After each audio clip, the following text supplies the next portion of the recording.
My name is Kenneth Thompson, Fatherhood Program Specialist. This is the first in a series of videos of team members responding to similar questions as it relates to their father or to them being a father. We hope these videos show that fathers' voices matter and engaging fathers can have lifelong consequences for their children and their families. Just as each individual responses are unique to similar questions, so are the uniquenesses of the families we serve. Fathers matter. Here are a few examples to validate his value.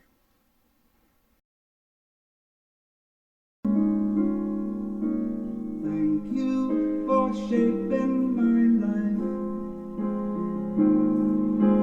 Thank you for teaching me all you can. You are no ordinary man, no, no, no.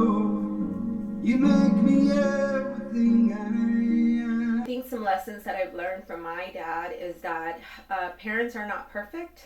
Parents are learning with us, and he definitely taught me that just because you have some of your own issues, it doesn't make you a bad dad. And as a kid, even though I could see some of his maybe shortcomings, that didn't matter. He was my dad. And I loved him that way. And I wanted a relationship with him. And I was blessed enough to still continue to have a relationship with him, even though he wasn't perfect. My dad and I are still really close, and one of the things that I love so much about my dad is that he's just really interested in my world and the things that are going on with me, and I hope that I can be as present and interested in my kids' lives when they are grown-ups as he is. I have lots of memories of Dad.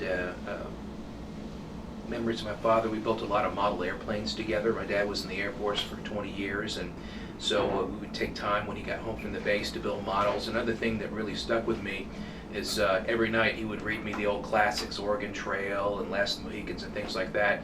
And so I don't have a lot of time with my kids with this job, but what I do have, I try to make it home every night and spend a little time reading to them. There's a book we're reading about trains. My oldest is really into trains, and just that 15 to 20 minutes really means a lot every day. The good memory I have of my dad when I was younger was we used to go on fishing trips all the time. Once a month, it almost seemed like, but it was usually around the summertime, and just hanging out with my brothers and sitting with my dad around the campfire, talking about stories, talking about things he did as a child, and being able to do that with my daughter. I'm looking very much forward to it. She's still little, so I don't want to put her out there in the openness yet, but looking forward to those opportunities and kind of doing those kind of things I did as a kid. I have actually, I think, 4 good memories of my father, mainly because my father was not with me. Okay. I was raised in a household with my mother, and that's why this video is important to me, because although I only have 4 distinct memories of him, they live with me forever, and they're very important. So I remember my father when I was 12. That was the first time that I remember seeing him. He came to visit me at 12. We went to the barbecue shack, and there had been a gentleman that stood outside the barbecue shack who would bother me. And I told my dad, and he dealt with that gentleman. And then I saw my father again when I graduated from college. He came to my college graduation. I saw my father again when I got married. He was there at my wedding. And then the last time I saw him was when he visited me about 2 years before he passed.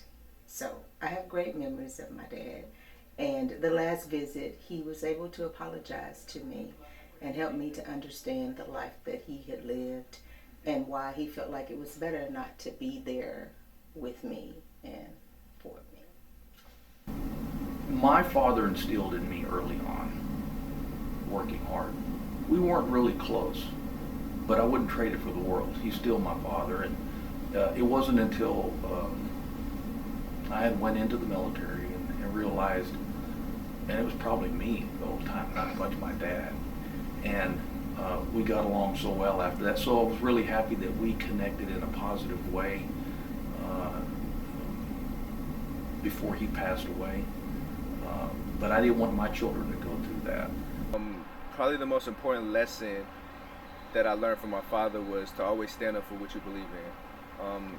He was very adamant about that, about even if the world tells you that it's wrong, if you feel inside your heart that it's right, stand up. And also stand up for those who can't stand up for themselves. So I guess the best memory I have with my father is traveling during the summer to national parks. I think he really instilled that love of discovery and love of getting out and going places. And he was a real extrovert, and I am a real introvert. But I always was kind of wowed by his ability to connect with people very easily. And it pushed me a little bit beyond my boundaries to see how much pleasure that brought him. One of the things that I most remember about him is that he was a very hardworking man, and he would actually travel for like 2 or 3 months to go work in the cotton gins. And I distinctly can remember when he would come back after not having seen him for about 3 months. I just remember running up to him and him hugging me, and it was just so joyful to see him again because we missed him so much when he wasn't there. So even though I was very young, it stays in my memory just what that meant, like to not see him for 3 months and then to know that he was coming home, the anticipation. It's just something that has always, now that I'm older, I can literally think back and still feel his touch and just what it meant to me to be able to see him after not seeing him. One of the things a lot of people don't understand, why you should maintain, as a father, you should always maintain, whether there's good times or bad times raising kids. Raising kids tough. They think they know everything just like we did when we were that age. But I never had a bad moment with either one of my children. I've sat with them when they had disappointments, but and I say this to make a point. A lot of parents that don't connect with their children, and then something tragically happens to their child, they will regret that the rest of their life. And I lost my son, and I never regretted a day, ever. We never had a fight. It doesn't make it any easier, but I feel better about it every day, even though he's not in my life anymore. I learned a lot from Dad. I learned, I'd like to say patience, but I think we're still working on that. I think I learned to have a very, very hard work ethic.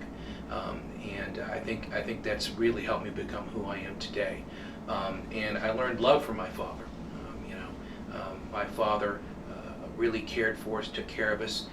My mother passed away a couple of years ago, and watching my dad care for her during that time really taught me what it means to be a man and care for her.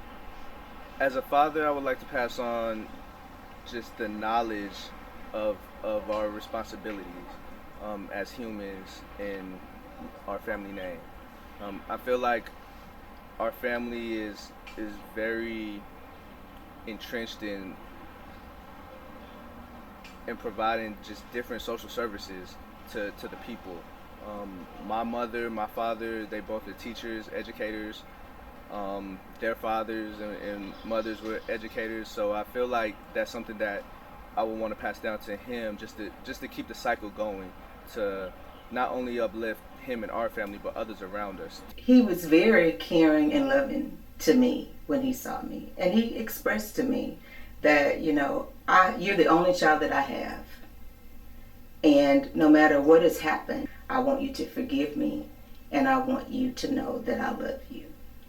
And whether or not we realize it, your father's love and how he feels about you and him expressing that to you helps you to become the nurturing person that you need to be, even if you get it later in life. Because dads bring validation, especially to the little girls.